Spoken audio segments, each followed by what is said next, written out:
அருட்பெருஞ்சோதி அருட்பெருஞ்சோதி தனிப்பெரும் கருணை அருட்பெருஞ்சோதி. எல்லா உயிர்களும் இன்புற்று வாழ்க, வள்ளல் மலரடி வாழ்க வாழ்க, கொல்லா விரதம் குவளை எல்லாம் ஓங்குக, நல்லோர் நினைத்த நலம் பெறுக, நன்றி நினைத்த எல்லோரும் வாழ்க இசைந்து. உலக மக்களே, அறிவார்ந்த அன்பர்களே, ஆண்மநேய ஒருமைப்பாடுடைய அன்பர்களே, அருட்பெருஞ்சோதி ஆண்டவருடைய திருவிளையாடலை பார்த்து கொண்டிருக்கிறோம். அருட்பெருஞ்சோதி ஆண்டவருடைய திருவிளையாடல் கலியுகத்தினுடைய கடைசி திருவிளையாடல். அருட்பெருஞ்சோதி ஆண்டவருடைய திருவிளையாடல் 1823 ஆண்டு தொடங்கி 30/1/1874 இரவு 12 வரையிலும் தொடர்கிறது. சமயங்களும் மதங்களும் மார்க்கங்களும் இந்த 4 யுகங்களிலுமே தோன்றிவிட்டன. சமய தலைவர்கள், மத தலைவர்கள், மார்க்கங்களுடைய தலைவர்கள் எல்லாம் அவர்கள் கருத்துக்கு ஏற்றபடி, விளக்கத்திற்கு ஏற்றபடி இறைவனை உருவகப்படுத்தி சைவ சமயத்தை சேர்ந்தவர்கள், வைஷ்ணவ சமயத்தை சேர்ந்தவர்கள், கௌபார சமயத்தை சேர்ந்தவர்கள், இப்படி சமயங்களை சேர்ந்தவர்கள் எல்லாம் அவர்களுடைய தலைவர்களை உருவகமாக்கி கோயில்களை அமைத்து விட்டார்கள். கோயில்களை அமைத்த பிறகு அந்த கோயில்களுடைய வழிபாட்டு முறைகளை அமைத்து சங்கற்ப விகற்பங்களையும் அமைத்து ஒவ்வொரு கோயிலுக்கும் வேறுபாடு முறையான வேறுபாடு உள்ள வழிபாடுகளை எல்லாம் அமைத்து மக்களை வழிபட செய்து விட்டார்கள். இந்த நிலை மாற வேண்டும். சமயங்களும் மதங்களும் மார்க்கங்களும் இறந்து விட்டன. உலக மக்களுக்கு ஒரு மார்க்கம், ஆன்மீக மார்க்கம் தேவை. அதனால் அருட்பெருஞ்சோதி ஆண்டவர் சமரச சுத்த சன்மார்க்கத்தை நிறுவி அதை தன் மகன் கையில் ஒப்படைப்பதற்காக தன்னுடைய செல்வ பிள்ளையை இந்த மண்ணுலகிற்கு ஒரு தாயின் வழியாக வருவிக்க செய்தார். 1823 ஆண்டு இந்த திருவிளையாடல் தொடர்கிறது. இறைவனுடைய திருவிளையாடல் எப்படியெல்லாம் நடந்தது என்பதை 6 திருமுறைகளிலும், ஒவ்வொரு திருமுறையிலும், ஒவ்வொரு பதிகத்திலும், ஒவ்வொரு பாடலில் இருந்து வல்லற்பமானவர்கள் எப்படி நமக்கு அருளியிருக்கிறார்கள் என்பதை தான் பார்த்து கொண்டிருக்கிறோம். வல்லப்பமானவர்கள் இந்த மண்ணுழைக்க வருவிக்கப்பட்டு 202 ஆண்டுகள் முடிந்துவிட்டது. இந்த 202 ஆண்டுகளிலும் அருட்பெருஞ்சோதி ஆண்டவருடைய திருவிளையாடலையும் வல்லப்பமானுடைய இறைநிலையையும் இந்த உலக மக்களுக்கு யாரும் தெரிவிக்கவில்லை. ஒவ்வொரு திருமுறையிலும் ஒவ்வொரு பாடலிலும் எப்படியெல்லாம் அருளியிருக்கிறார் என்பதை பார்க்க போகிறோம். இன்று 33வது பதிவை பார்க்க போகிறோம். இதுவரை 32 பதிவுகளை எப்படியெல்லாம் அருட்பெருஞ்சாண்டவர் திருவிளையாடல் செய்தார் என்பதை பார்த்தோம். இன்று 33வது பதிவு. 1ஆம் திருமுறை திருவருள் முறையீடு. திருவருள் முறையீடு என்ற பதிகத்தை நமக்கு வல்லற்பமானவர்கள், நமது பிள்ளை பெருமானவர்கள் அருளியிருக்கும் போது அவர் இந்த மண்ணுலைக்க வருவிக்கோற்று 9 ஆண்டுகள் இருந்து 12 ஆண்டுகளுக்குள் இந்த திருவிளையாடல் நடக்கிறது. 13வது ஆண்டிலிருந்து அவர் திருவொற்றியூர் செல்லுகிறார். அதை தான் நம்ம பார்த்துக்கிட்டு இருக்கோம். இப்போ திருவருள் முறையீடிலே எப்படி முறையீடு செய்கிறார்? இறைவனால் வருவிக்க உற்றவன் நிலை என்று மட்டும் அவருக்கு தெரிகிறது. வேறு எந்த நிலையும் நமது பிள்ளை பெருமானவர்களுக்கு தெரியாது. அந்த நிலையில் இருக்கும்போது இறைவனிடம் முறையீடு செய்கிறார். அதை நாம் பார்த்து கொண்டிருக்கிறோம். நன்றாக கவனியுங்கள். திருவருள் முறையீடு 33வது பாடல். நீயே என் தந்தை அருளுடையாய். நல்லா கவனிக்கணும். நான் ஏற்கனவே பதிவு செய்திருக்கிறேன். நேரம் கடத்துவதற்காகவோ வேண்டுமென்றோ இந்த பதிவுகளெல்லாம் நான் செய்யவில்லை. உலக மக்களுக்கு திருவருட்பாவினுடைய விளக்கங்கள் தெரியப்படுத்த வேண்டும். இறைவனால் கொடுத்த விளக்கம், இறைவனால் அருளப்பட்ட விளக்கம். பாடலை கவனிங்க.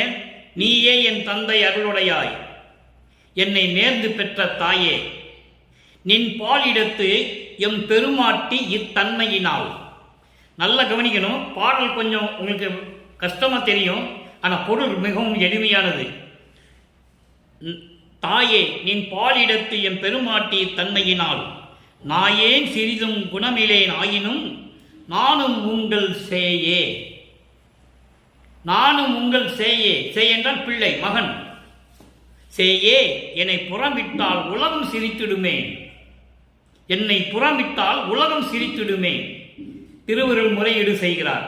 ஏனென்றால் 9வது வயதில் ஆட்கொண்ட பிறகு, வல்லப்பெருமானவர்கள் வருவிக்கவுற்று 9வது ஆண்டிலே இறைவன் வந்து ஆட்கொண்ட பிறகு மறைந்து விடுகிறார். அப்போ இவர் மனம் ஒரு நிலையில் இல்லை, வருவிக்கவுற்றவன் என்று தெரிந்து விடுகிறது. இறைவனிடம் முறையீடு செய்கிறார். நீயே என் தந்தை அருளுடையாய், நீதான் என் தந்தை, அருள் வல்லமை படைத்த இறைவனே, நீதானே என் தந்தை, என்னை நேர்ந்து பெற்ற தாயே, என்னை விரும்பி இந்த மண்ணுலகிற்கு வருவிக்க செய்த என் தாயே என்று சொல்லுகிறார்.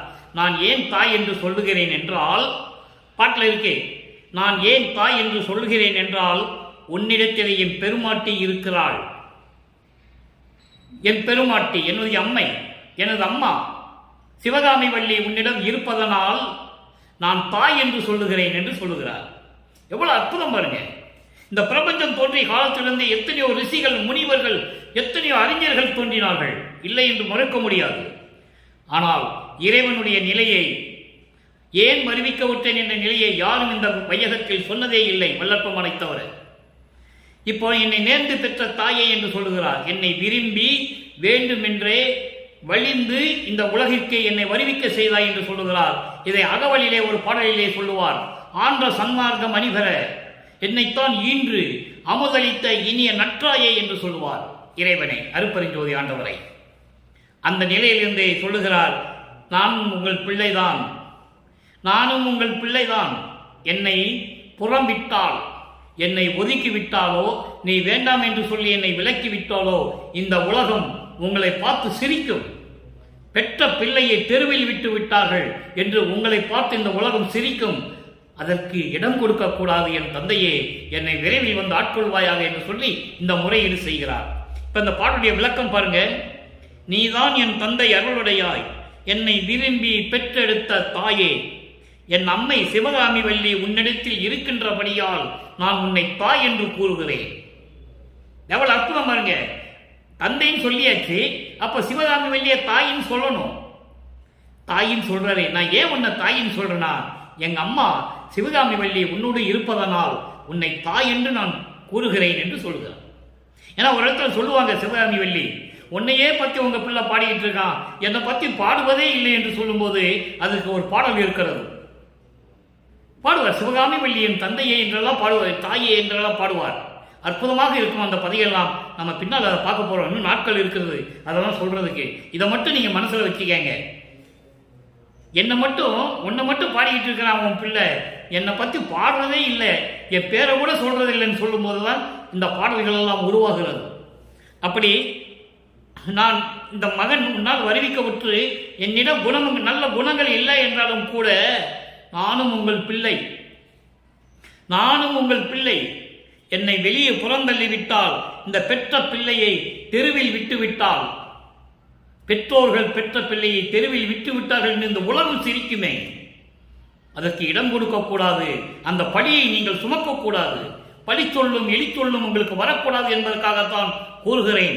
என்னை அணைத்துக் கொண்டு விரைவில் வந்து எனக்கு அருள்வாயாக என்று சொல்லி திருவருள் முறையீடு செய்கிறார். இந்த திருவருள் முறையில் செய்யும் போது, இந்த நிலையை உருவாகும் போது, வல்லப்பமானவர்கள் இந்த மண்ணிலைக்கு வருவிக்க உற்று 12 ஆண்டுகளுக்குள் நடக்கிறது. அதன் பிறகு நிலைகள் மாறுகிறது. 2ஆம் திருவரை உருவாகிறது. பதிகம் 4 நமச்சிவாயம் சங்கீர்த்தன லகிரி. இறைவனை எப்படி நமச்சிவாயம் சொல்றார்? இதுக்கு முன்னால உள்ளத்திடம் சொல்லிக்கிட்டு இருப்பாரு, இப்ப நிலை மாறிவிட்டது, இப்ப இவரே சொல்றாரு. அது நல்லா கவனிச்சுட்டே வரணும் நீங்க. அப்பதான் இறைவனுடைய திருவிழா உங்களுக்கு புரியும். நமச்சிவாயம் என்றால் என்ன? ஐம்பூதங்களுடைய தலைவன், ஐம்பூதங்களை கொண்டவன். நிலம், நீர், நெருப்பு, காற்று, ஆகாயம். அதான் நா மா சி வா ய. ஏற்கனவே நேற்று அந்த விளக்கம் நான் கொடுத்திருக்கிறேன். அப்படி நமச்சிவாயத்தை எப்படி மறைவேன் என்று சொல்லுகிறார். ஏனால் அந்த காலகட்டங்களில் அவர் சொல்லிதான் ஆக வேண்டும்.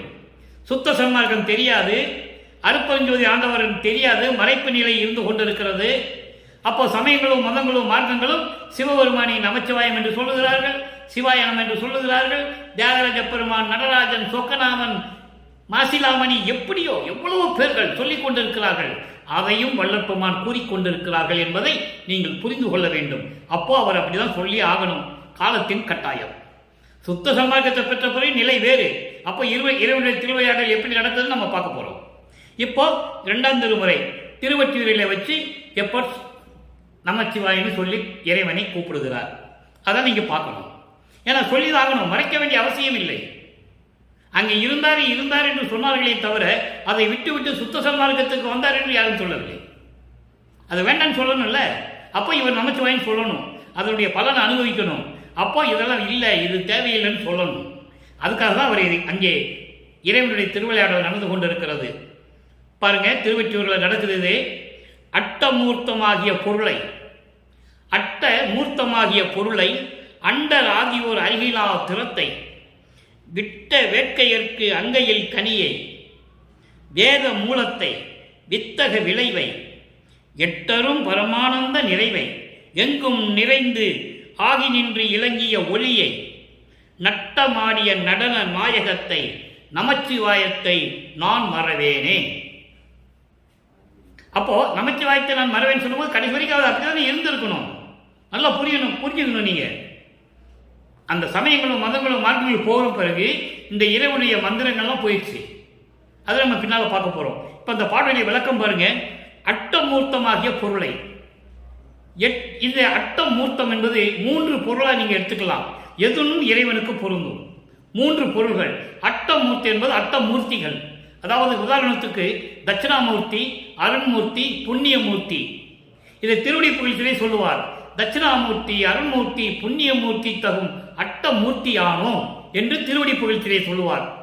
இந்த அட்டமூர்த்தம் என்பது பஞ்சபூதங்கள், நிலம், நீர், நெருப்பு, காற்று, ஆகாயம், அக்னி, சூரியன், சந்திரன், இந்த 8 ஐம்புலன்களையும் இந்த 3 ஒளி பொருள்களையும் அடக்கி ஆளக்கூடிய இறைவன்.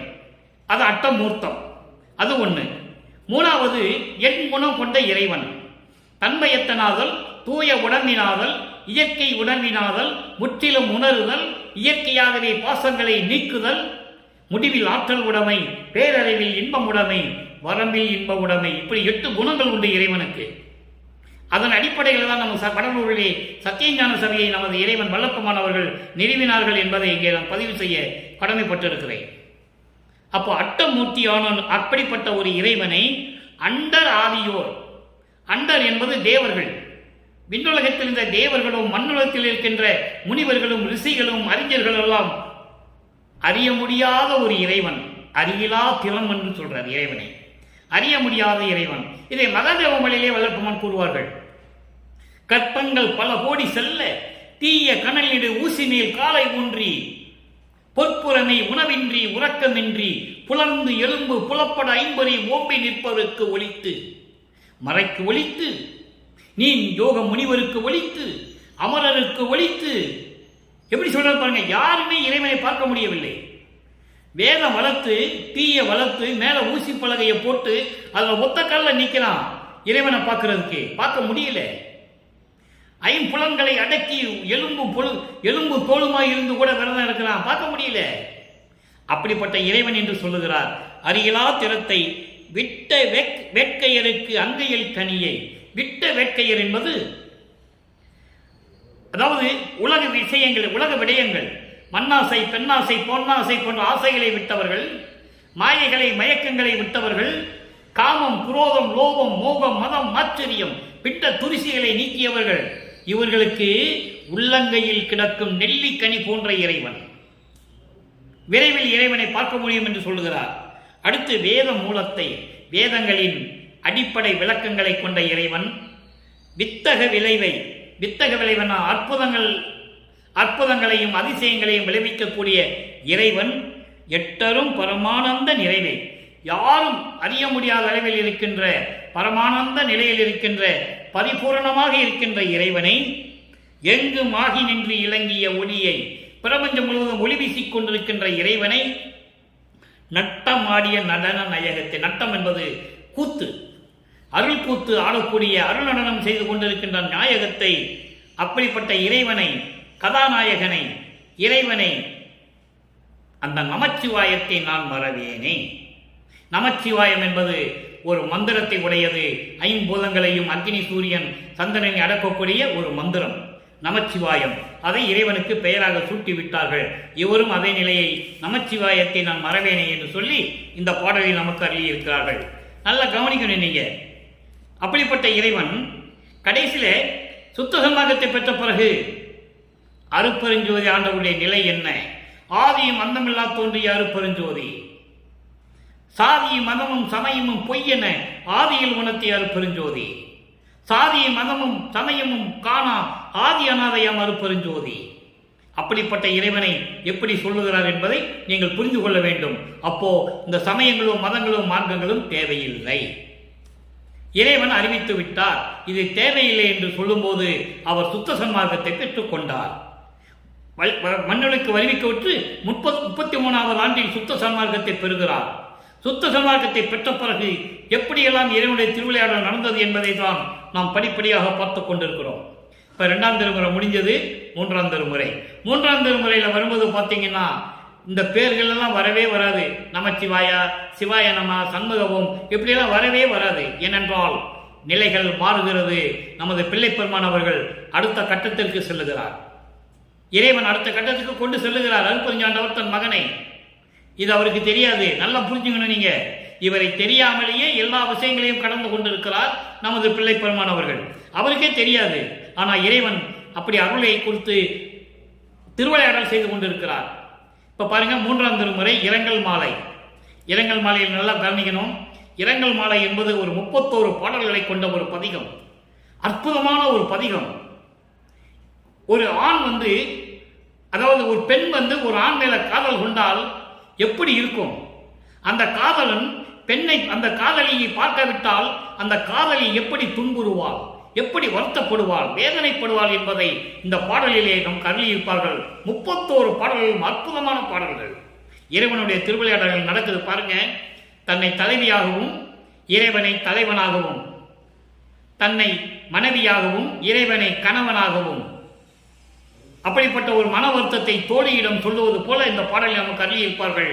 உலக மக்களுக்கு தெரிவித்துக் கொண்டிருக்கிறார் என்ன நடந்தது, இறைவன் எப்படி திருவிளையாடல் நடந்தது என்பதை இந்த பாடலில் நமக்கு அருளியிருக்கிறார்கள். நல்லா கவனிங்க. 3ஆம் திருமுறை பதிகம் 3 இரங்கல் மாலை. வெற்பை வளைத்தார். நல்லா கவனிக்கணும். ஏன்னா இதை நீங்க கவனிச்சாதான் 6ஆம் திருமுறைக்கு வரும்போது இதெல்லாம் இருக்காது. அப்போ சமயங்களும் மதங்களும் மார்க்கங்களும் ஒளிந்து விட்டன. அந்த நிலையை நீங்க புரிஞ்சுக்க முடியும். வெற்பை வளைத்தார், திருவொற்றியூரில் மேவி அமர்ந்தார். இங்கெல்லாம் பூரா திருவொற்றியூர், திருமுல்லைவாயில், திருவள்ளித்தாயம், தில்லை, சிதம்பரம் இப்படிதான் சொல்லுவாரு. திருவாரூர் இப்படி சொல்லிக்கிட்டு இருப்பார். சுத்த சன்மார்க்கத்தை பெற்றது ஒரே இடம் தான். எங்க? வடலூர் சத்தியஞான சபை.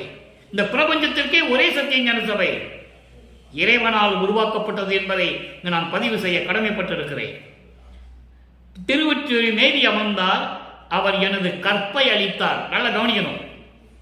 அவர் எனது கற்பை அளித்தார். தன்னை பெண்ணாக உருவப்படுத்தினால் சொல்லுகிறார். விளக்கம் சொல்றேன். மாலையிட்டு கணவரானார். என்னை கற்பழித்தார், மாலையிட்டு கணவரானார் என்பது அல்லால் சிற்ப மணிமேடையில் என்னை சேர்ந்தார் என்பது இல்லையடி என் தோழி. கொற்பை அளவின் இடையாய் என் குறையை எவருக்கு கூறுவேனே. இது பாடல். என்ன சொல்றாரே?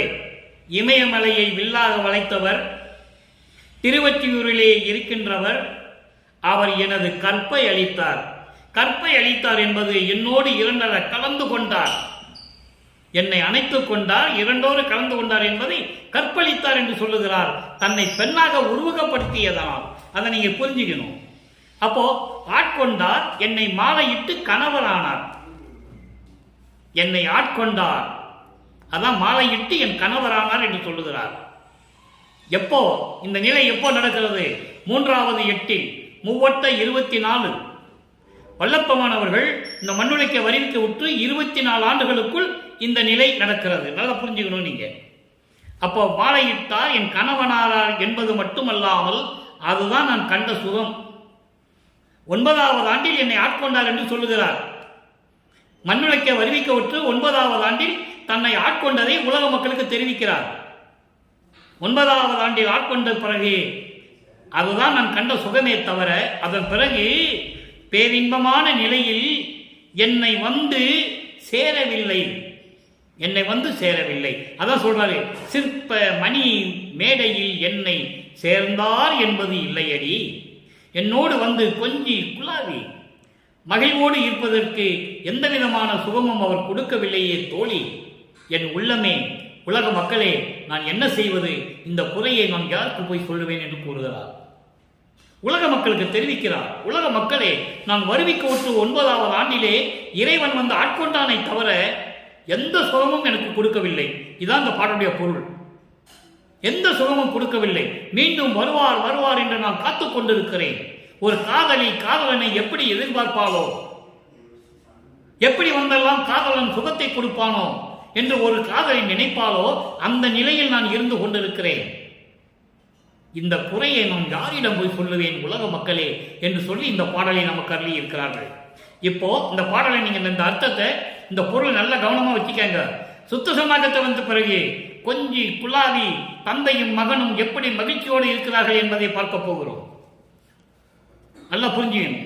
இப்போ சமயங்களிலும் மதங்களிலும் மார்க்கங்களிலுடைய நெறிகளை பின்பற்றி கொண்டிருக்கும் போது இந்த நிலை உருவாகிறது. இப்போ 3ஆம் திருமுறை முடிஞ்சிருச்சு, 4ஆம் திருமுறைக்கு வரோம். அதிசய மாலை. இந்த புலம்பெல்லாம் அங்கே இருக்காது. இந்த புலம்பல் கூச்சல், நான் துன்பப்படுறேன் வருத்தப்படுறேன் அதெல்லாம் இனிமேல் இருக்காது. இப்போ 4ஆம் திருமுறை அதிசய மாலை. அதிசய மாலை என்பது இறைவன் எழுந்தருளி அவர் முன்னால் நின்று எப்படி அருளை கொடுக்கிறார்.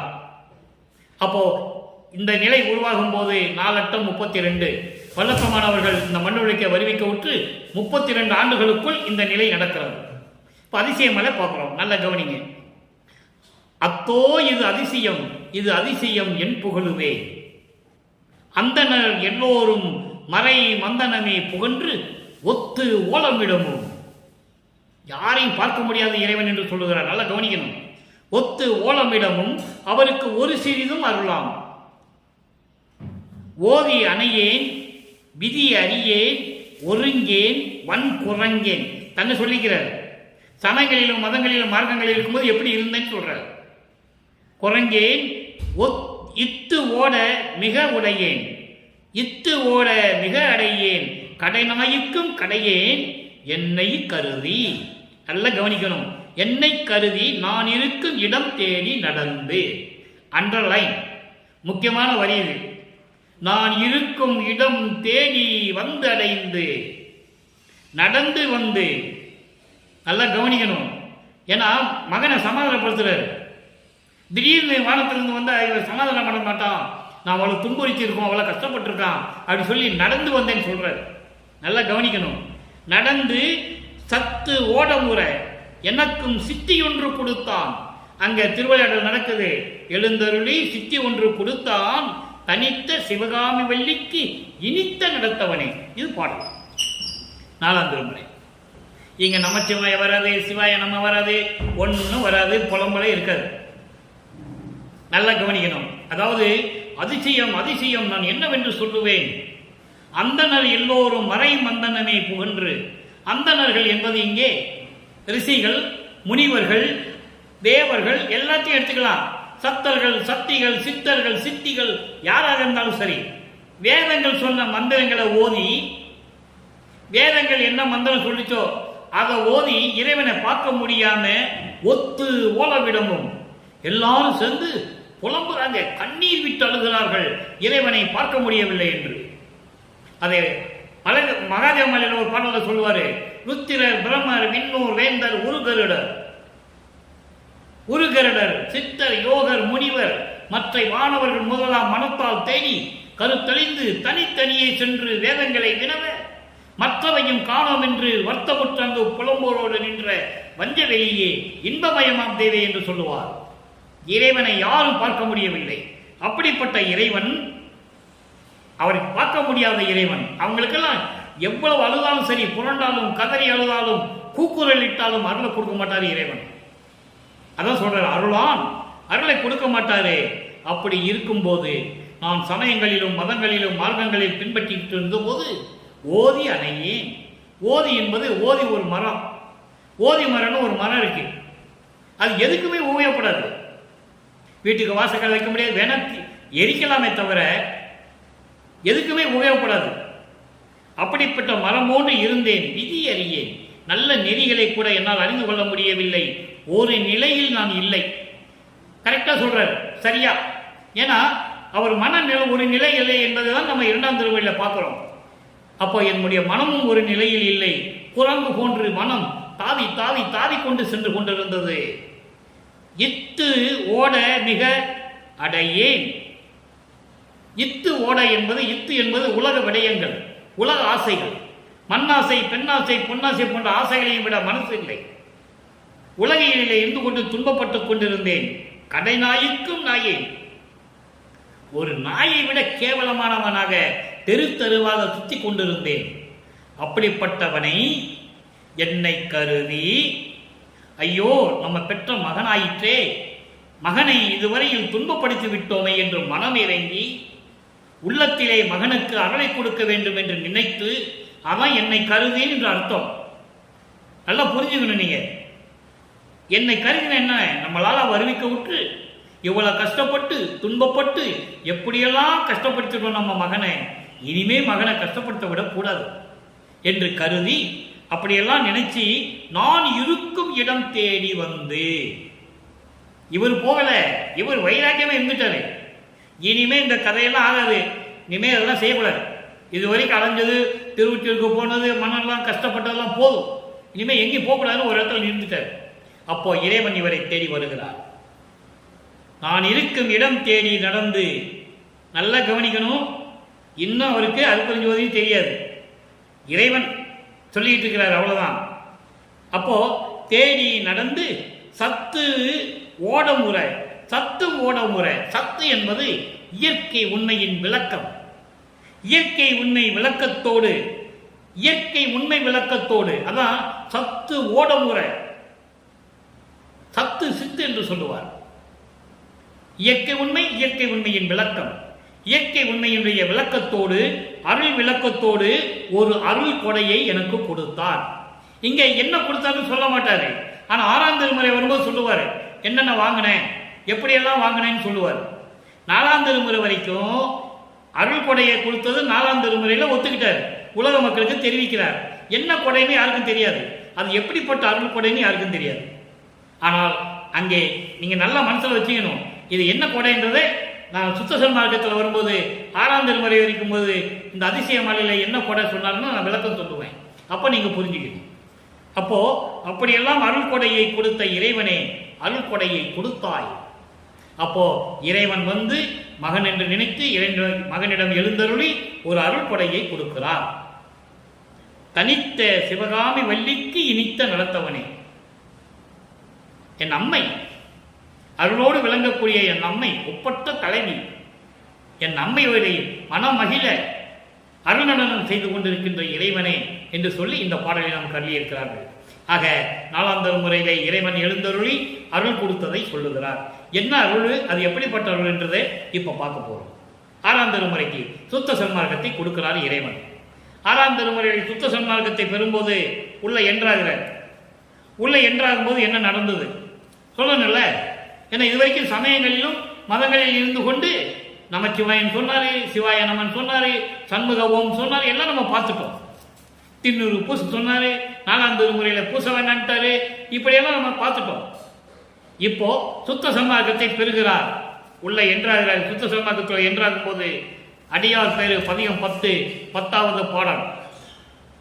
அந்த பாடல் என்ன சொல்ற, வெடிக்க பார்த்து நிற்கின்ற வெய்யர் தம்மையும் வினைத்துயர்கள் பிடிக்க பார்க்க துணியாத பெருமான் நினது திருவுள்ளந்தான். அதாவது உலகிலேயே பயமுறுத்துகின்ற தீமைகளை செய்கின்ற கொடுமையானவர்களையும் மன்னித்து அவர்களுக்கு பிடிக்க பார்க்க துணியாத, அவர்களுக்கு இந்த மாயைகள் வினைகள் பிடித்துவிடக்கூடாது, இந்த துன்பங்களும் துயரங்களும் அவருக்கு வந்துவிடக்கூடாது என்று அவளுக்கு அருளிய இறைவனே, துணியாத பெருமான், பிடிக்காத பெருமான். அப்போ கொடியவர்களுக்கும் நீ அருள் செய்கிறாய் என்பதை இங்கு கூறுகிறார். சமயத்தையும் மதங்களையும் மார்க்கங்களையும் சார்ந்து கொண்டு அதன் நெறிகளை பின்பற்றி கொண்டு கொலைப்பலி, உயிர்களை கொலை செய்வது, மாமிசம் உண்பது, இதெல்லாம் நடந்து கொண்டிருக்கிறது. அப்படிப்பட்டவர்களையும் கூட மன்னித்து அவர்களுக்கு வினைத்துயர்கள் பிடிக்கக்கூடாது என்று நினைக்கக்கூடிய பெருமான், அது உன்னுடைய உள்ளம், அது உன்னுடைய திருவுள்ளம் தான், நான் இல்லை என்று சொல்லவில்லை. அதே நேரத்தில் நடிக்க பார்க்கும் உலகத்தே சிறியேன் மனது நவையாலே துடிக்க பார்த்து இங்கு இருந்தது கான். எவ்வளவு பெரிய உண்மையை சொல்றான்னு பார்க்கணும். நீங்க இறைவனிட்டு எப்படி உரையாடுகிறார், இறைவனிடம் எப்படி பேசுகிறார் என்பதை நீங்கள் பார்க்க வேண்டும். சும்மா வழக்கமான சாதாரண தெருவில் வந்துட்டு போயிட்டுலாம் வந்துட்டு இல்லை, அதை நீங்க புரிஞ்சுக்கணும். ஏன்னா அவரை பற்றி உண்மையான விஷயங்கள் இதுவரைக்கும் யாருமே சொல்லலையே. அப்போ இறைவனுக்கும் அற்புதம் இங்க உரையாடல் நடக்குது. நீ அவங்களுக்கெல்லாம் சமயத்திலே மதங்களே மார்கழிக்கும் நான் பார்த்தேன், அவங்களுக்கு நீ அருளை கொடுத்துட்டு தானே இருக்க. அதே நேரத்தில் இந்த உலகியலிலே உலக விஷயங்களை பொய் வேஷம் போட்டு கொண்டு திரிகின்ற இந்த உலகியல் வாழ்க்கையில நான் என்னை நீ இருக்க வச்ச இல்லை, வருவிக்க செய்த இல்லை. அப்ப நான் இங்கே இருந்துவிட்டு துன்பத்தால் நவையால், நவை என்பது துன்பம், இந்த துன்பத்தால் நான் துடிக்க துடிக்க எப்படி கஷ்டப்பட்டேன் அதை நீ பார்த்துக்கிட்டு தானே இருந்த. ஐயோ இதற்கும் துணிந்ததுவோ, இது உனக்கு பிடிக்குதோ, இதுவும் உனக்கு பிடிக்குதா? மற்றவங்களுக்கு பிடிக்கக்கூடாதுன்னு நீ அருளை செய்கிற. உன்னால வருவிக்க விட்டு இந்த மண் உலகிலே பொய் உலகிலே நான் எப்படியெல்லாம் கஷ்டப்பட்டேன். இது உனக்கு விருப்பமா? இது தகுமா? நான் உனக்கு மகன் அல்லவா, நீ எனக்கு தந்தை அல்லவா என்று கூறுகிறார். இது சுத்த சன்மார்க்கத்துக்கு உள்ள வரும்போது இதெல்லாம் அவர் கூறுகிறார். இது வரைக்கும் ஏன் இப்படியெல்லாம் என்னை துன்பப்படுத்தினேன் அப்படின்னு சொல்றார். அடுத்து பதியம் 14 சிற்றவை விளக்கம். நீங்க பார்க்கணும், ஒவ்வொரு பாடலும் மூலமா எப்படி இறைவனுடைய திருவிளையாடல் நடக்குதுன்னு நீங்க உன்னிப்பா கவனிச்சுக்கிட்டே வரணும். இங்க சிற்றவை விளக்கம், வடலூருடைய சிற்றவையினுடைய விளக்கம்.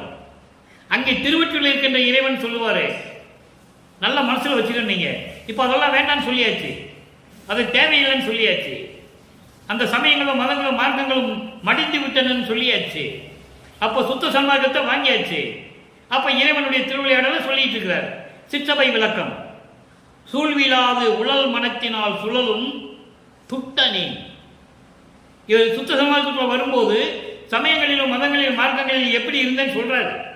நல்லா கவனிச்சுட்டே வரணும் நீங்க.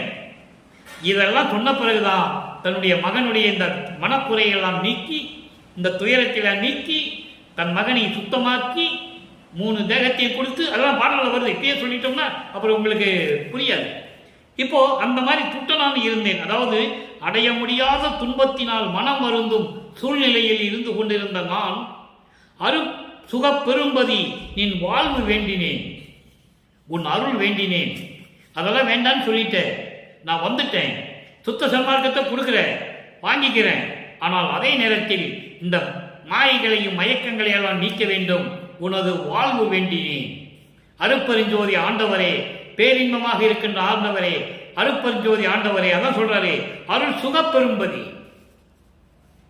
அப்படிப்பட்ட இறைவனை அருப்பெருஞ்சோதியே நின் வாழ்வு வேண்டினேன். வாழ்வு என்பது அருள், உன்னுடைய அருள் வேண்டினேன், வந்து நிற்கின்றேன். வந்து நிற்கின்றேன்னா என்ன அர்த்தம்? சும்மா முன்னால போய் நிற்கிறது இல்லை, அதுக்கு விளக்கமே நிறைய விளக்கங்கள் இருக்கிறது. நான் சுருக்கமாக சொல்லுகிறேன். வந்து நிற்கின்றேன், வந்து நிற்கின்றேன் என்பது அருப்பெருஞ்சோதியின் தந்தையே சமரச சுத்த சன்மார்க்கத்தை உலக மக்களிடம் சொல்ல வேண்டும் என்பதற்காக ஒரு தாயின் வழியாக என்னை வருவிக்க செய்து என்னை 9வது ஆண்டிலே ஆட்கொண்டு விட்டு சென்று விட்டாய். அதன் பிறகு இந்த சமயங்களிலும் மதங்களிலும் மார்க்கங்களில் இருந்து கொண்டு இவ்வளவு துன்பங்களையும் நான் சுமந்து கொண்டிருந்தேன். இப்போ உன் முன்னால் வந்து நின்று கொண்டிருக்கிறேன், உன் அருள் வேண்டி உன் முன்னால் வந்து நின்று கொண்டிருக்கிறேன். வள்ளலே உன்றன் மனக்குறிப்பு அறியேன். இறைவா அருப்பெருஞ்சோதியே, நீ என்னை பற்றி என்ன நினைச்சிட்டு இருக்கன்னு எனக்கு தெரியல, எனக்கு விளக்கமாக கொடுத்து எனக்கு அருள வேண்டும் என்று சொல்லுவார். உன்னால் வாழ்கின்றேன், எனக்கு உண்மை அளித்தருளை என்று சொல்லுவார். எனக்கு உன்னால்தான் நான் வாழ்ந்து கொண்டிருக்கிறேன், என்னால் ஆவது ஒன்றும் உனக்கு இல்லை எனினும் என்றாய், உன்னால் வாழ்கின்றேன், எனக்கு உண்மை உரைத்தருளே என்று சொல்லுகிறார். இது ஒரு பாடலிலே உண்டு. அப்போ அப்படிப்பட்ட இறைவனே, ஊழ் விடாமையில் அரைக்கணம் எனினும் உன்னை விட்டு அயல் ஒன்றும் உற்று அறியேன். இது 2 வரி தான், ஒரே வரி விளக்கம்.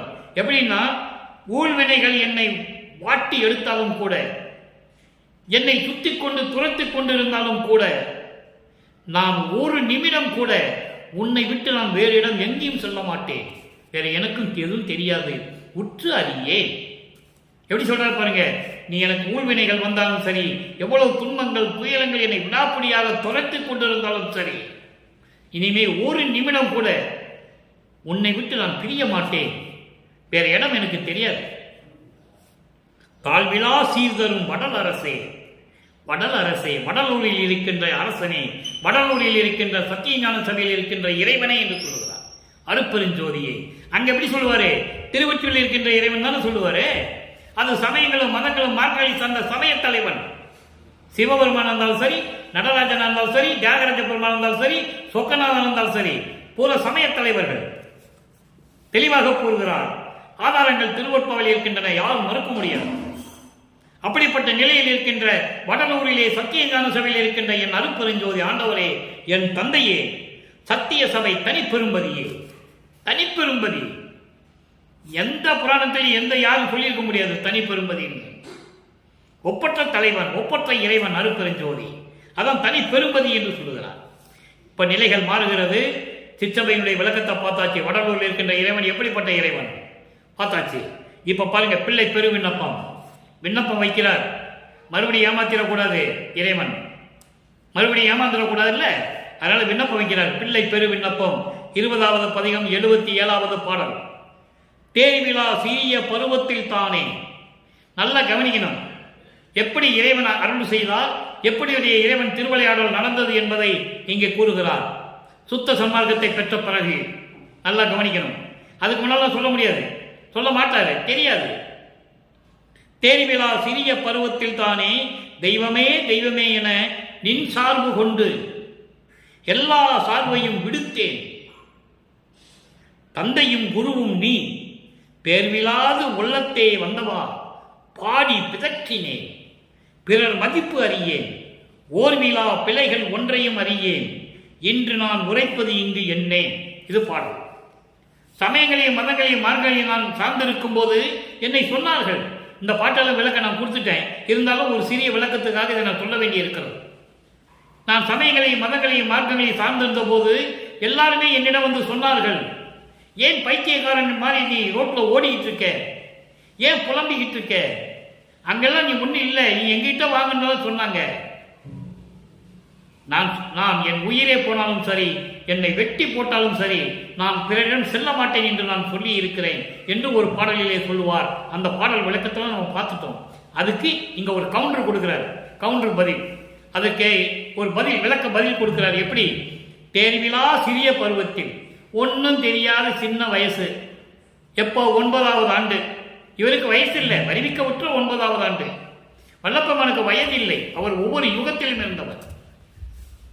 ஊழிதோர் ஊழி உலகினும் அழியா உடம்பை அளித்தனன் என்று சொல்லுவார். அதுக்கான ஆதாரங்கள் விளக்கங்கள் நிறைய திருவொற்பாவில் இருக்கு. அவர் இந்த மண்ணுலகத்துக்கு மட்டும் வரல, ஏற்கனவே எல்லா யுகத்திலும் இருந்தவர். ஒவ்வொரு யுகத்திலும் எப்படி இருந்தேன்னு சொல்றாரு, திருவொற்பாவில் இருக்கு. இப்போ அந்த மாதிரி சிறிய பருவத்திலே ஆட்கொண்டு நான் ஒன்னதான தெய்வமே தெய்வமே சொல்லிட்டு இருந்தேன். ஒன்னதான் தெய்வமே தெய்வமே, கடவுளே கடவுளேன்னு சொல்லிட்டு இருந்தேன். அப்போ எல்லா சார்பையும் விடுத்தேன். எல்லா சமயங்கள் மதங்கள் மார்புகள் கூறப்பட்ட நெறிகளை எல்லாம் விட்டு விட்டேன்.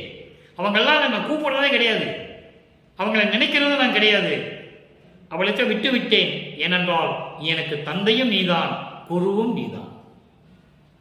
பேர்விழாத உள்ளத்தே வந்தவா. பேர்விழாது என்பது முழு மனதோட என் உள்ளத்தில் வந்து எனக்கு அருளிய என் இறைவனே, வந்தவனே, அருட்பெருஞ்சோதியே, பாடி பிதற்றினேன். உன்னை பாடி பாடி பாடி பைத்தியக்காரனாயிட்டேன். தெளிவா சொல்றேன். புலம்பி புலம்பி புலம்பி எங்க அப்பா அப்பா தந்தையேன்னு சொல்லி புலம்பி புலம்பி பைத்தியக்காரனாயிட்டேன். பிறர் மதிப்பறியே, மற்றவங்களை பற்றி எனக்கு தேவையே என்று சொல்லுவார். இந்த ஒரு வரிக்காக ஒரு விளக்கம் தருவார். உன்னை மறக்கவும் மாட்டேன், மற்ற தேவர்களை மதிக்கவும் மாட்டேன் என்று சொல்லுவார். அதான் இங்க சொல்றாரு, பிறர் மதிப்பு அறியேன். பிறர்லாம் எனக்கு தேவையில்லை. ஓர்விழா பிழைகள் ஒன்றையும், நினைத்து பார்க்க முடியாத தவறுகள் எதையும் நான் செய்யவில்லை. அப்படி இருந்தும் இன்று நான் உரைப்பது இங்கு என்ன. அப்படி இருந்தும் இப்பொழுது இந்த மண்ணுலகிலே உங்ககிட்ட சொல்லிக்கிட்டு இருக்கேன். எதற்காக? என்ன என்றால் எதற்காக, எதுக்கு இதெல்லாம் உங்ககிட்ட சொல்லிக்கிட்டு இருக்கேன், விண்ணப்பம் வச்சுட்டு இருக்கேன்னா, திரும்பியும் நான் பழைய நிலைக்கு போயிடக்கூடாது. சீக்கிரம் வந்து அருளை கொடுப்பாயா என்று சொல்லி இந்த விண்ணப்பத்தை வைக்கிறார். அடுத்து பாருங்க, தனித்திரு அலங்கள். 130வது பாடல். கருணையும் பெருங்கடல் அமுது அளித்தனை எனக்கே.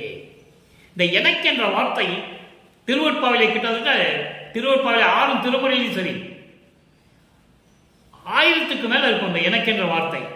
எனக்கே என்றால் எனக்கு மட்டும், இதில் யாருக்கும் பங்கு கிடையாது. இறைவனுடைய அருள் அத்தனையும் எனக்கு மட்டும்தான் கிடைத்தது என்று சொல்லுகிறார். கருணை கடல் அமுது அளித்தனை எனக்கே, எனக்கு மட்டும் கருணை என்னும் ஒரு பெருங்கடலை, அந்த அமுதத்தை எனக்கு கொடுத்தாய். தருணவாச மலர்ப்பதம் தந்தனை, தருண வாரிச மலர்ப்பதம். தருண என்பது எக்காலத்திலும் நிலைக்கக்கூடிய, எப்போதும் என்னை விட்டு விலகாத வாரிச மலர்பாதம். வாரிசம்னா தாமரை, தாமரை மலர்பாதம் எனக்கு கொடுத்தாய். எப்படி சொல்ற பாருங்க. ஏன்னா தாமரை மலர்பாதம் கொடுத்தாரு ஏன் சொல்றாரு? இது ஒரு சின்ன விளக்கம் திருவருட்பாவில், அது நம்ம பின்னால பாடல்ல பார்க்க போறோம். இருந்தாலும் இது சொன்னதுனால ஒரு விளக்கம். எப்படின்னா, இவர் ஒரு திண்ணையில படுத்திருப்பார், சும்மா. அவருக்கு உறக்கம் இல்லை, பசி இல்லை, தூக்கம் இல்லை. நீங்க நல்லா புரிஞ்சுக்கணும். சும்மா படுத்திருக்கிறாரு. அப்பா எப்படி வந்து திருவிளையாடல் பண்றத பார்க்கலான்னு இவர் படுத்திருக்கும் போது அருப்பஞ்சாண்டவர் வராரு. அருப்பஞ்சாண்டவருக்கும் தெரியும் இவன் முடிச்சுக்கிட்டு தான் இருக்கிறான்னு, அவருக்கும் தெரியும். நல்லா புரிஞ்சுக்கணும். நீங்க சும்மா படுத்திருக்கிறாரு. உடனே அருப்பஞ்சாண்டவர் வந்து அந்த பக்கம் படுத்து இவருடைய திருவடியை, இவருடைய பாதத்தை அவர் தலைமையில வைக்கிறார். தலைமையில வச்ச உடனே இவர் தட்டி விடுறார், தூக்கத்துல தட்டி விடுற மாதிரி. நல்லா கவனிக்கணும். நீங்க தூக்கத்துல தட்டி விடுற மாதிரி தட்டி விடுறாரு. உடனே அருப்பஞ்சாண்டவர் சிரிச்சுக்கிட்டே, இது ஒரு பாடல்ல இருக்கு, நம்ம பின்னால பார்க்க போறோம். அடுத்து ஒவ்வொரு பதியமா வரும்போது உங்களுக்கு அந்த பாடலை சொல்லி அப்போ உங்களுக்கு நான் ஞாபகப்படுத்துவேன், ஏற்கனவே இதை சொல்லியிருக்கேன்னு. நீங்க நல்லா புரிஞ்சுக்கணும். அப்போ அந்த பாதத்தை தட்டி விடுறாரு, தூக்கத்துல தட்டுற மாதிரி. உடனே இவர் சிரிச்சுக்கிட்டு, அவன் டிராமா ஆடுறான், நாடகம் ஆடுறான்னு நமக்கு தெரியும், இதெல்லாம் திருப்பி வைக்கிறார். இப்போ இந்த நிகழ்வுகள்லாம் அங்கே நடந்துகிட்டு இருக்கு. அதைத்தான் இங்க சொல்றாரு, தருண வாரிச மலர்பாதம் தந்தனை.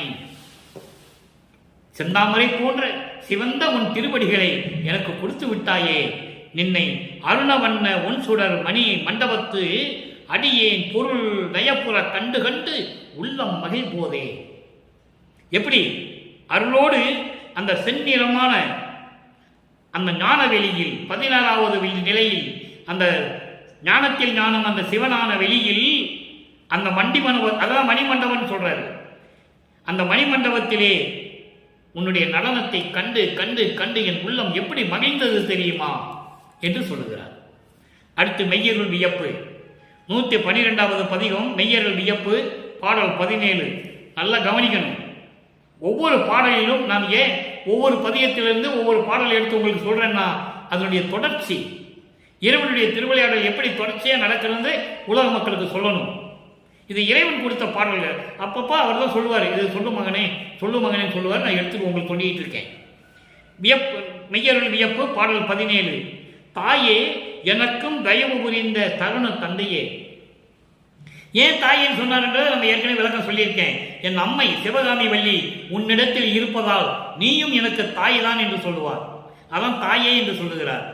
தாயே எனக்கும் தயவு புரிந்த என்னுடைய கருணை தந்தையே, சரியான நேரத்தில் எனக்கு அருளை கொடுத்த என் தந்தையே, தனியே என்பது அருப்பெரும் ஜோதியே. அருப்பெரும் ஜோதியே, நின்னை நினைக்க நினைக்க கிளர்வது எனது சிந்தையே. உன்னை நினைக்க நினைக்க என் உள்ளம் பூரிப்படைகிறது, பொங்கி வழிகிறது, பொங்கி வழிந்து ஆறு போல ஓடுகிறது என்று சொல்லுவார். அந்த அளவுக்கு மகிழ்வோடு இருந்து கொண்டிருக்கிறேன். நாயேன் எண்ணம் அனைத்தும் முடித்து கொடுத்த பண்பனே, எண்ணம் அனைத்தும் முடித்து கொடுத்த பண்பனே. நான் என்னென்ன நினைத்தேனோ, எப்படி எல்லாம் நினைத்தேனோ எல்லாம் எனக்கு முடித்து கொடுத்த இறைவனே என்று சொல்லுகிறார். எண்ணிய நான் எண்ணியவாறு எனக்கருளும் தெய்வம் என்று சொல்லுவார். அருப்பெரு ஜோதி நிலை என்ற ஒரு பதியத்திலே 6ஆம் திருமுறையில் இந்த ஒரு வரி வரும், முதல் பாடலிலே வரும். எண்ணிய நான் எண்ணியவாறு எனக்கருளும் தெய்வம் என்று சொல்லுவார். அப்போ நான் என்னென்ன நினைச்சேனோ அத்தனை அருளையும் நீ கொடுத்து விட்டா என்று சொல்லுகிறார். எப்படி? யாரும் அடைய முடியாத முத்தேகம், தத்துவங்களை கடந்து செல்லுவது, அண்டங்களை கடந்து செல்லுவது, எவ்வளவு விஷயங்கள் இருக்கு. சரியை கிரியை யோக ஞானம் இந்த நிலையிலெல்லாம் கடந்து செல்லுவது. அதை தான் நாட்டகத்திலே சொல்லுவார். தத்துவங்களை தனித்தனியாக கடந்தேன், தத்துவாதீதன் மேல் எழுதி சித்தியல் மொழியும் தெரிந்தேன், அவை மேல் சிவநிலை தெரிந்திட சென்றேன். அவர் அப்படி போயிட்டு இருப்பாரு நமது இறைவன். இங்கே வள்ளலார் எங்கேயா காணோம்னா, அவர் எங்கேயா போயிருப்பார், 6 மாசம் இங்கே இருப்பார், போவார், அங்கே வருவார், போவார், எங்கேயாவது இருப்பாரியா. இப்படிதான் பேசிட்டு இருக்காங்க உலக மக்களுக்கு, அப்படிதான் சொல்லிட்டு இருக்காங்க. நல்லா புரிஞ்சுக்கணும் நீங்க. அவர் அங்க போயிட்டு இருக்கிறார் சிவஞான வெளிக்கு. ஒரு நொடியில் நினைத்து அங்க இருப்பார், இங்க இருப்பார், அங்க இருப்பார், எல்லா இடத்துலையும் இருப்பார் வழக்கமாக. அப்போ அப்படியெல்லாம் நான் இருந்தேன். நான் நினைத்தது அனைத்தையும் முடித்து கொடுத்து விட்டாய் எனது பண்பனே, நலசார் பண்பனே, உன்னையே நம்பினேன், கைவிடல் என்னையே என்று சொல்லுவார். ஒரு பாடலிலே சொல்வார், புண்படா உடம்பும் குறைபடா மனமும் பொய்படா ஒழுக்கமும் பொருந்தி கண்படாத இரவும் பகலும் நிந்தனையே கருத்தில் வைத்து செய்தேன். கண் தூங்காம இருந்தாராம், அந்த விழி கூட அப்படி மூடலையாம். இவன் மூடாம உன்னையே நான் நினைச்சிட்டு இருந்தேங்கிற. அதான் தவம். தவம்னா கண்ணை மூடி மணிக்கணக்கில் உட்கார்றது இல்லை. நல்லா புரிஞ்சுக்கணும். நீங்க கண்ணை திறந்துட்டு இருந்தாலும் இறைவனை மனசுல நினைக்கணும். அதுதான் தவம், சுத்த சன்மார்க்க தவம். அப்படி அதான் சொல்றாரு, உண்பனே எனிப்பினும் உடனே உண்பனே எனிப்பினும் எண்ணினும் உண்பனே எனினும் உடுப்பினே எனினும் உலகியை நம்பிலேன் எனது நண்பனே, நலசார் பண்பனே, உன்னையே நம்பினேன், கைவிடே என்னையே சொல்லுவார். அதான் இங்க பண்பனேன் என்று சொல்லுகிறார். நான் செய்த தவத்தால் எனக்கு கிடைத்த நல்ல நண்பனே. என்ன தவம் செஞ்சாரு? நோவாமல் நோன்பு. நோவாமல் நோன்பு என்னை போல் நோற்றவரும், எஞ்சான்றும் சாகாவரம் என்னை போல் சார்ந்தவரும், தேவா நின் பேரருளை என்னை போல் பெற்றவரும், எவ்வுலகில் யார் உள்ள சற்ற அறை என்று சொல்லுவார். ஒரு பாடல் உண்டு. நோவா நோம்புனா என்ன? இறைவனை என்ன நினைச்சுட்டே இருக்கணும். ஒரு உயிர் அவசரப்படும் போது ஐயோ உயிர் இறக்கம் இருக்க வேண்டும். பசின்னு சொன்ன அந்த பசியை போக்க வேண்டும். உன்னால முடியலையா, இறைவன்கிட்ட விண்ணப்பம் வைக்கணும். ஐயோ ஒரு ஜீவன் பசியோடு துடிக்கிறது, என்னிடம் ஒன்று இல்லை இறைவா, அவன் பசியாற்று என்று நீ இறைவனிடம் சொல்ல வேண்டும். அதான் சுத்த சன்மார்க்கம். உங்ககிட்ட இல்லைன்னா நீ பிச்சை எடுத்துக்கொள்ளலாம் கொடுக்கூடாது. நல்லா புரிஞ்சுக்கணும். ஒருத்தன் பசியோடு இருக்கிறான், நீ போய் பிச்சை எடுத்துலாம் கொடுக்கூடாது, இறைவன்கிட்ட சொல்லணும். அதான் சுத்த சன்மார்க்க ஜீவகாரணியம். அப்படிப்பட்ட நிலையில் இருக்கின்ற இறைவனே அருட்பெருஞ்சோதியே என்று சொல்கிறார். இறுதியாக ஒரே ஒரு பாடல் விளக்கம். பதிகம் 119 ஜோதியில் ஜோதி 1வது பாடல். இந்த பாடலை எப்படி சொல்றான்னு பாருங்க. 4 வரி, எளிமையான வரி, விளக்கம் ஏகப்பட்ட விளக்கம் இருக்கிறது. சிவமே பொருள் என்று தேற்றி என்னை சிவவெளிக்கே ஏற்றும் சிகரத்தில் ஏற்றி. பிரபஞ்சத்தில் முன்ன எப்படி போறாரு, இறைவனை எப்படி அருள கொடுத்தாருன்னு சொல்றாரு. சிவமாக்கி கொண்டது பாரீர், அண்டர்லைன். சிவமாக்கி கொண்டது அண்டர்லைன். அதோடு மட்டுமல்ல, திருச்சிற்றம்பலத்தை திருநடஜோதி. திருச்சிற்றம்பலம் சிவஞான வெளி, அதுதான் கடைசி வெளி, 16வது நிலை, கடவுள் நிலை அறிந்த மயமாகும் அந்த நிலை. இப்போ சிவமே பொருள் என்று தேற்றி. சிவமன் என்ன? அருட்பெருஞ்சோதி. அருட்பெருஞ்சோதி தான் கடவுள் என்று எனக்கு தெரிவித்து என்னை அணைத்து கொஞ்சி குலாவி மகனே அருட்பெருஞ்சோதி தான் ஆண்டவர் என்று சொல்லி எனக்கு அறிவை கொடுத்து என்னை சிவவெளிக்கே ஏற்றி சென்று எல்லா நிலைகளையும் என்னை கடக்க செய்து அந்த சிகரத்தில் என்னை ஏற்றி கடவுள் நிலையில் எனக்கு ஏற்றி கடவுள் நிலையை எனக்கு கொடுத்து சிவமாக்கி கொண்டது பாரேன். என்னை இறைவனாக்கி கொண்டாயே, என்னோடு 2 கலந்து கொண்டாயே என்று சொல்லுகிறார். நல்லா புரிஞ்சுக்கணும். சிவமாக்கி கொண்டது என்பது இறைவன் அருட்பெருஞ்சோதி தன் மகனோடு 2 கலந்து கொள்ளுகிறார். அதான் 6ஆம் திருமுறையுடைய கடைசி பாடல். சாமி என் துரை என் உயிர் நாயகனார் இன்று நான் இருக்கும் இடத்தில் வந்து அமர்கின்றார். பின்சாலும் 2.5 நாளிகைக்குள் என் பேர் உடம்பில் கலந்து பிரியாது இருப்பார். சொல்ற மாதிரி அது அவ்வளவுதான்.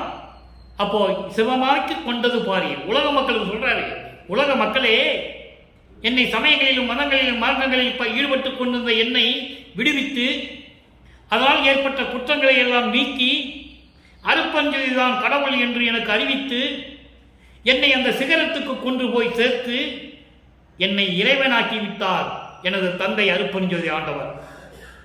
உலக மக்களுக்கு சொல்றார். திருச்சிற்றம்பலத்தே திருநடஜோதி. திருச்சிற்றம்பலத்திலே சிவஞான வெளியிலே அருளடன் செய்து கொண்டிருக்கின்ற இறைவன் அருட்பெருஞ்சோதி ஆண்டவர் என்னோடு 2 கலந்து என்னையும் இறைவனாக்கி விட்டார் என்று உலக மக்களுக்கு தெரிவிக்கிறார். இப்படியெல்லாம் இறைவனுடைய திருவிளையாடல் நடந்து கொண்டிருக்கிறது, இன்னும் தொடரும்.